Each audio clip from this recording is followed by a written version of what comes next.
Hi, this is Mike Fauché, and today we're going to take a quick look at the new UniFi G5 PTZ camera. This PTZ camera is an incredible addition to your existing UniFi Protect system, or a great place to start if you're looking to switch over to the UniFi Protect. Watch the rest of this video to find out more about this new camera, as well as my experience with it in my own system. Please don't forget to like and subscribe if you find this useful, as it really does help support the channel.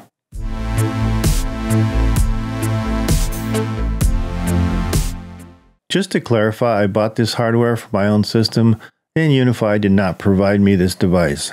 I've been a UniFi Protect user for over a year, and I did a dedicated video on my switchover back in December of 2023.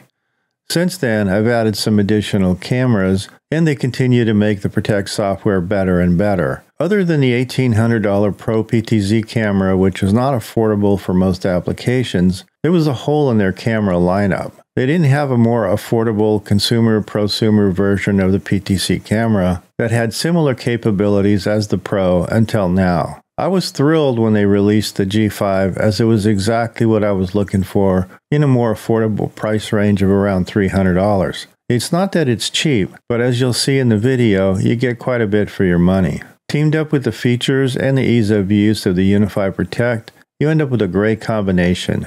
Let's take a quick look at the specs, the hardware, and what comes in the box, and then we'll plug it in to check out the results. In the typical UniFi fashion, packaging is pretty simple and really well done. In the box, you get the base, the cover, a leveler, the wall and pole mount, the pole clamp, mounting screws, and of course the camera itself. As a side note, they offer other mounting options on their website if these two that are supplied don't work for you. The camera lens is protected, and there's an integrated LED spotlight that has a range of about 20 meters, and it's activated when there's a nighttime event. The camera rotates and has a 360-degree rotation with hard stops. On the end, you'll see the PoE Ethernet connector, as well as the reset switch. I won't go through all the specs, but the camera has a 5K sensor with a 2x optical zoom that's capable of 2K video at a resolution of 2688 by 1512, and a max frame rate of about 30 frames per second. The lens is a 3.42 to 6.85 millimeter with a view angle of about 121 degrees. It's an all-weather camera with pan, tilt, and zoom, and it supports event detections and smart tracking that works on cars, people, and animals. The camera itself is powered from a PoE switch or adapter and has a max power consumption of about 14 watts. So now that we've had a quick look at the hardware, let's plug it in and see how this thing works. Like any other UniFi device, it's automatically recognized when you plug in the camera, and once you click on Adopt, it will update the firmware automatically and be added to your camera network. As I've already added mine prior to making this video, you'll see it listed here along with my other cameras, but all UniFi cameras adopt exactly the same. Now that it's updated and adopted, let's go through the features, settings, and see how the camera actually performs. When you first log into your UniFi Protect, you're taken to the dashboard that shows you an overview of your system. On the upper left, you'll see the status of your current storage and how many cameras you have connected, as well as the total capacity of your storage in days. Below that, you see an option to archive video clips to either a local NAS or to a cloud drive such as OneDrive or Google Drive. It also displays the most recent detections, and over to the right is the grid view of all your cameras. Clicking on UniFi devices, you get to see a list of all your Protect devices and their current status. If we select the G5 PTZ camera, it pops up with Properties box, and you get to see an overview of the current status of the camera, including firmware versions and IP addresses. Clicking on the camera pops up a live view of the camera where you can see the view of the camera and various controls. Looking across the top, you have a row of icons. The first is Reset to Home. Next is Presets, Person Auto Tracking, Mouse Controls, Add Shortcuts, Detect Highlight, Adjust Focus, Take Snapshot, and Image Tuning. I'll cover some of these later in the video as we go through the demo. At the bottom, you also have a few more settings. On the left, you have a mini keyboard pop-up and an icon to change the viewer quality, the ability to disable the microphone, and full screen mode. Looking at the recording mode, you have multiple options. By default, it's always set to record, but you can set up a custom schedule or set it to never record. My personal preference is to leave always record for all the outdoor cameras and use a custom recording option for the indoor cameras so that they only record while everyone's asleep. I sometimes set a camera to never record, as it may only be used to monitor or check on things when I'm away. You can opt to record continuously, which is the default, or just record events only. Below that, you can enable motion events, and there's some settings to alter the time needed to trigger, seconds to record before, and seconds to record after the event. Below that are AI events, which are on by default, and all three types are selected. You can edit this setting for your personal needs. The next section is the audio detection, which defaults to carbon monoxide and smoke alarm enabled, which you can also edit. As in previous section, you can also change the seconds before and after an audio event. Next is the record quality, which I typically leave to the default for best results.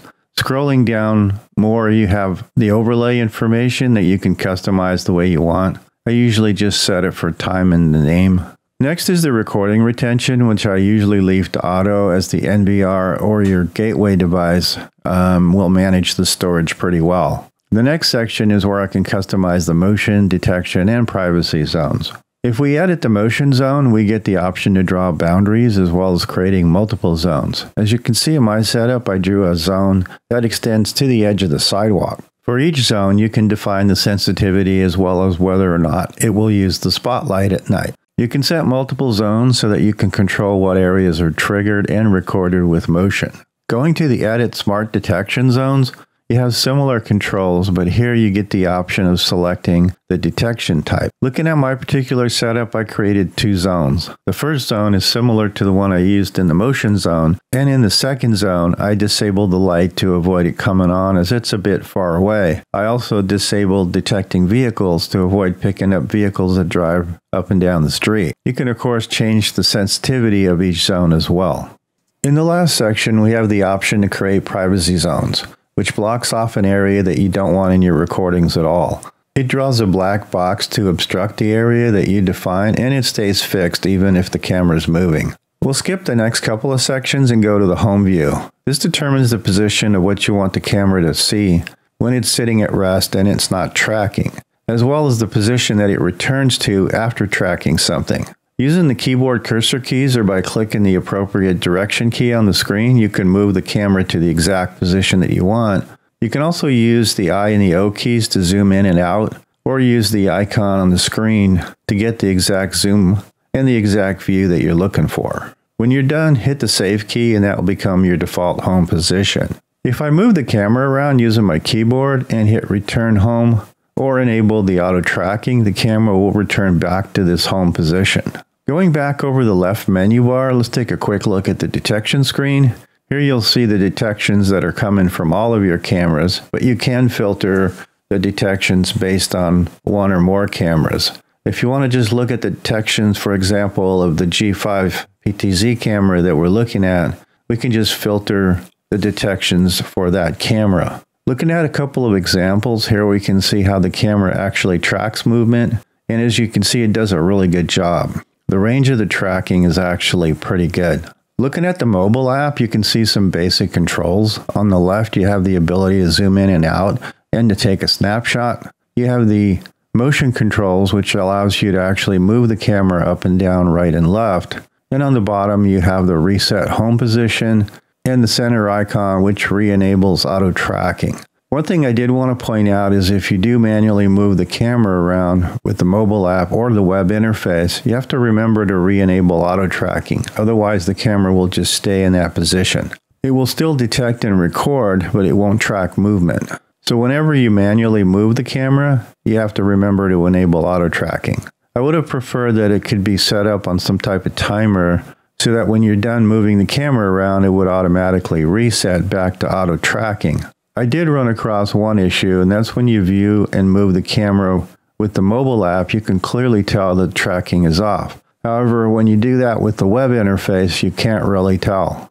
I've been using this camera for over a month now, and I absolutely love it. Other than the two minor things that came up during the review, the camera is worth every penny, and I wish these were out a year ago when I first put my system together, as I would have probably bought several of these. Much beyond the camera itself, UniFi Protect has grown in features, stability, and most of all, ease of use. Having used Blue Iris for many years in the past, it's hard to believe that security cameras and software can be this powerful and yet still be so easy. If you're in the UniFi ecosystem, UniFi Protect is really the only way to go. And with the addition of the G5 PTZ, you now have a great PTZ option to add to your system. Well, that's about it for today's video, and please don't forget to like and subscribe, as it really does help support the channel. Thanks for watching, and I'll see you on the next one.